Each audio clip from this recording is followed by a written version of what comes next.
जय हिंद। आज के इस क्लास में पढ़ेंगे सामान्य परिचय तथा रासायनिक संयोग के नियम और क्लास 11 का केमिस्ट्री है। ठीक है, सबसे पहले ध्यान से देखेंगे हम लोग कि ये रसायन विज्ञान हम लोग किसके अंतर्गत पढ़ते हैं। तो सभी विज्ञान जो होता है वो किसके अंतर्गत आता है, विज्ञान के अंतर्गत आता है। ठीक है, तो विज्ञान सबसे पहले होता क्या है इसको जानना हमको जरूरी है। ठीक है, विज्ञान क्या होता है, देखिए ब्रह्मांड में होने वाली, ठीक है, ब्रह्मांड में पदार्थों के सुसंगठित एवं क्रमबद्ध ज्ञान को क्या कहते हैं, विज्ञान कहते हैं। ठीक है, अब विज्ञान की खोज यानी आधुनिक विज्ञान की खोज या आधुनिक विज्ञान के जनक किसको माना जाता है, तो वो है आपके गैलीलियो। ठीक है, गैलीलियो को क्या माना जाता है, आधुनिक विज्ञान का जनक माना जाता है। और विज्ञान की कई शाखाएं होती है। ठीक है, विज्ञान की कई शाखाओं में हम बताए हैं कि सबसे पहले आपका एक तरह से भूविज्ञान यानी भूगोल हो सकता है। उसके बाद आपका क्या हो सकता है, वनस्पति विज्ञान और खगोल विज्ञान यानी खगोल विज्ञान। ठीक है, और उसके बाद रसायन विज्ञान।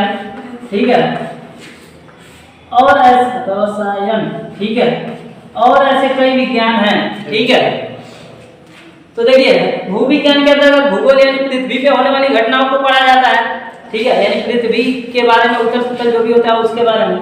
वनस्पति विज्ञान, पेड़ पौधों में अगर कोई रोग लग जाए या कोई भी चीज कोई भी घटना हो जाती है तो उसके अंतर्गत वनस्पति विज्ञान का अध्ययन करते हैं। खगोल विज्ञान, आकाशीय पिंडों में होने वाले बदलाव या टकराव जो भी होता है उसके अंतर्गत खगोल विज्ञान का अध्ययन किया जाता है। ठीक है, उसके बाद आता है रसायन विज्ञान। रसायन विज्ञान क्या होता है, रसायन विज्ञान विज्ञान की वह शाखा है जिसके अंतर्गत हम क्या कहते हैं, पदार्थों में होने वाले परिवर्तन, ठीक है, परिवर्तनों का अध्ययन करते हैं, उसे रसायन विज्ञान कहते हैं। ठीक है, और रसायन विज्ञान मेन आपका टारगेट है रसायन विज्ञान। ठीक है, रसायन विज्ञान की खोज किसने किया था, रसायन विज्ञान के जनक लेवासियो। ठीक है, लेवासियो, घर पे बैठ के लेवासियो, वही लेवासियो या लेवासिये जो भी है। ठीक है, तो रसायन विज्ञान के जनक कौन माने जाते हैं, लेवासिये माने जाते हैं। आई बात समझ में, क्या हुआ, ठीक है सर, ठीक, चलिए ठीक है, नहीं दिखाई दे रहा लेवासी। ये रसायन विज्ञान का आधुनिक महत्व या हमारे दैनिक जीवन में बहुत महत्व है। जैसे कि कृषि के क्षेत्र में हम लोग महत्व जानते हैं। कृषि के क्षेत्र में क्या होता है कि कीट जब लग जाते हैं फलों पे तो केमिकल मारा जाता है ना, तो एक तरह से कहना है कि कृषि के क्षेत्र में किसका प्रयोग किया जाता है, रसायनों का प्रयोग किया जाता है। एवं बीजों के अंकुरण यानी कोई भी पदार्थ नया बनता है, ठीक है, जो भी अगर बीज बनता है तो उसका केमिकल रिएक्शन कराया जाता है। ठीक है, तो वो बनता है। ठीक है, तो कृषि के क्षेत्र में किसका महत्व है, विज्ञान का। अब उसके बाद दूसरा लिखिए उद्योगों के क्षेत्र में। उद्योगों के क्षेत्र में लिखिए, उद्योगों के क्षेत्र में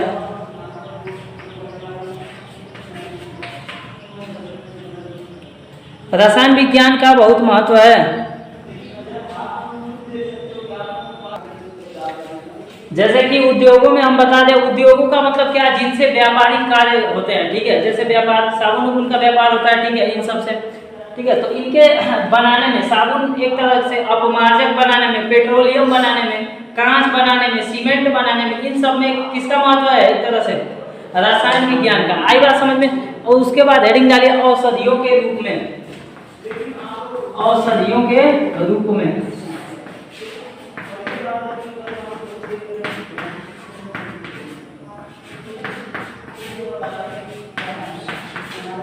हो गया, लिखिए आयुर्वेद की औषधियों, आयुर्वेद की औषधियों तथा दवाइयों को बनाने में, तथा दवाइयों को बनाने में, आयुर्वेद की औषधियों और आयुर्वेद की औषधियों तथा दवाइयों को बनाने में रसायन विज्ञान का महत्व है।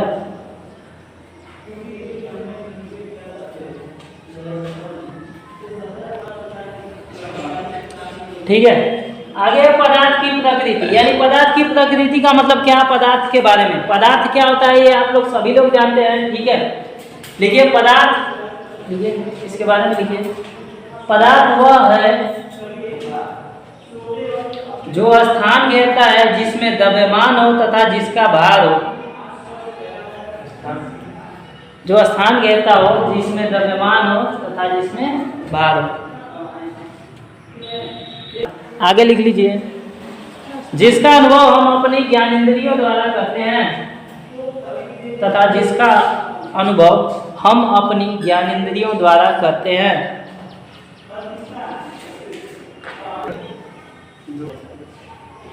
पदार्थों का वर्गीकरण दो प्रकार से किया जाता है, ठीक है। नंबर 1 है रासायनिक और दूसरा है भौतिक।